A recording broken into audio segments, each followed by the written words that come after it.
Hi, my name is Claire, and I built this beautiful shelf, and I'm going to show you how I did it with zero woodshop experience at all.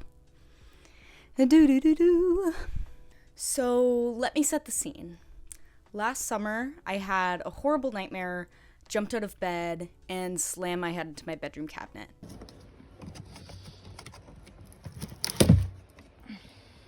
Bruh. Suffice it to say, I was in desperate need of an upgrade. And as a woman with a resounding amount of craftiness, baseless confidence, and a degree in engineering, I figured I could probably make one myself. This was my first woodshop project ever, so I'm gonna put in my disclaimer now. Please do not attempt anything I proceed to show you in this video. It was my first time using most of these tools, and I honestly just had no idea what I was doing. So please don't use me as a how-to guide or view me as any sort of professional. And to that end, if you're a master carpenter who somehow found this video and you're about to roast me in the comments, just don't. Or rather, you can, but maybe just be polite, please.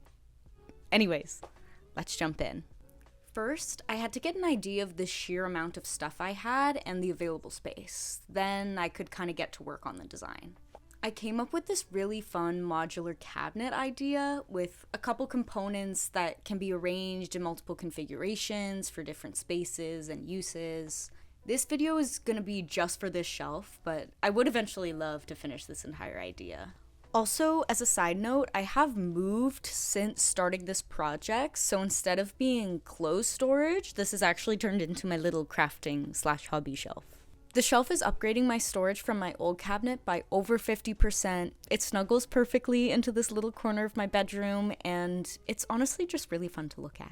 Once the initial design was set, I was able to do wood selection. I chose pine board for this project because it's one of the cheapest woods, and I knew it would be weight-bearing enough because math.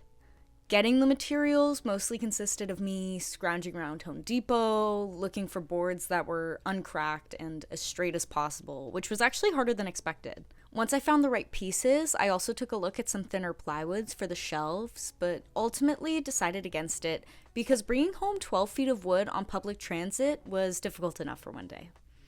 Yes, I was a nuisance, but don't worry, I have plenty of shame. I did my build at TTL Makerspace in downtown Toronto, which was so lovely.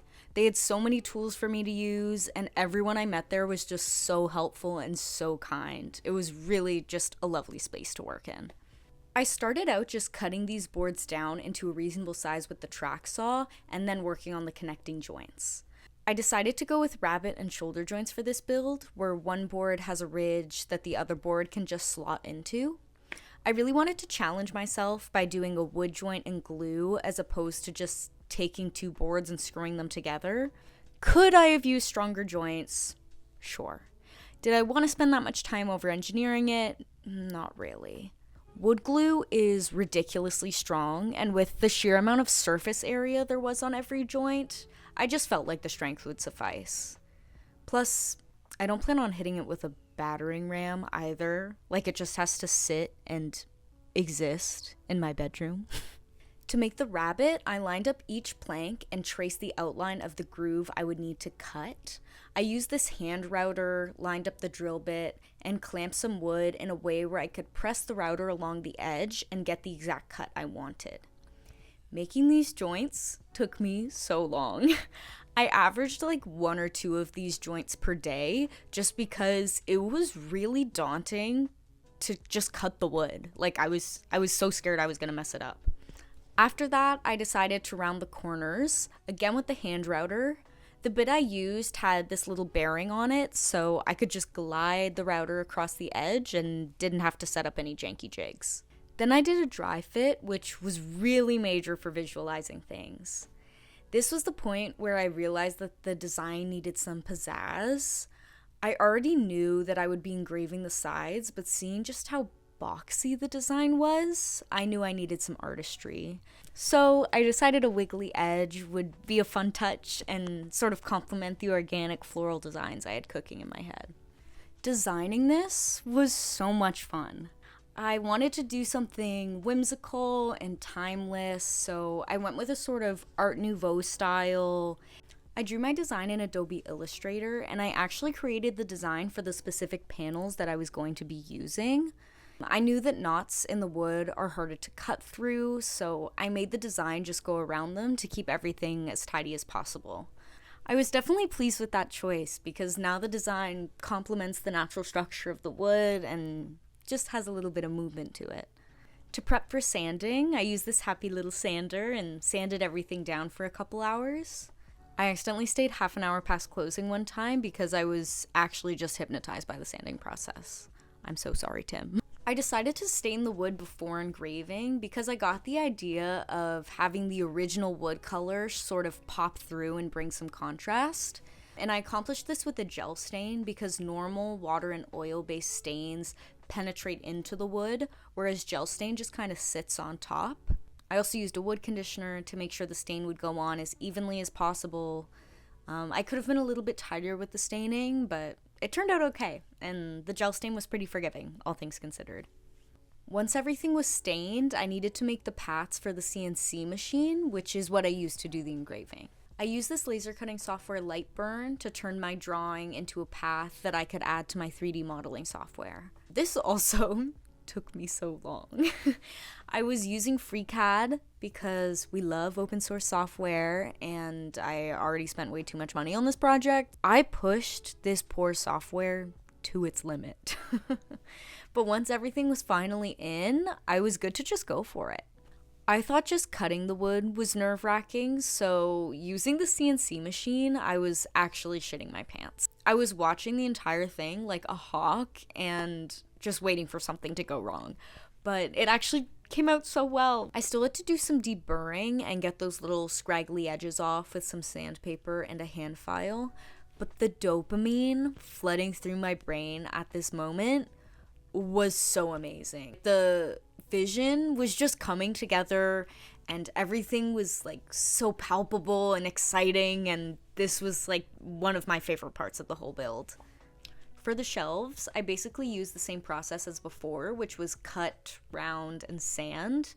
One of the boards was actually a little too short for what I needed, so I ended up joining two pieces together with this biscuit joiner, which made these little grooves that I put these little biscuit disc things into. This way, I could glue and clamp the pieces perfectly together and have some extra strength too. And honestly, you can barely tell where the joint is. Once the pieces were prepped, I was good to assemble.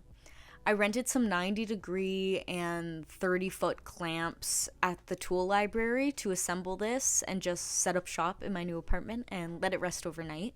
Then, once they were completely bonded, I got to work adding the final coat of polyurethane and some metal braces and then setting up the shelves. I had to drill some holes into the sideboards for shelf support pegs, and that also just made me so scared. I was really nervous about messing everything up, but I somehow survived. I did my best with measuring to keep everything leveled, but the bottom shelf was a little bit off, so I just added some sticky tack to bump up one side of the shelf, and that's basically where we are now. This project was a labor of love, start to finish. I spent a full month at the workshop and so much money and time putting this together. For you nerds who want to know the numbers for this build, I spent around, oh my god, $450 and about 44 hours in the wood shop, and that doesn't include time spent doing research, design, staining, assembly, all of that. This was definitely not the cheapest endeavor, but I was not doing this to save money. I'm sure I could have bought something new from IKEA for a fraction of the price, but I really just wanted to challenge myself and see what I can do, and now I have this gorgeous, one-of-a-kind shelf that I made. And not only was this my first woodworking project, but this is also my first YouTube video, so I hope you guys enjoyed, and thank you so much for sticking around to the end. I have so many video ideas for you guys this summer, and I'm excited to share them with you. Okay, I'll see you in the next one. Bye-bye. Ah!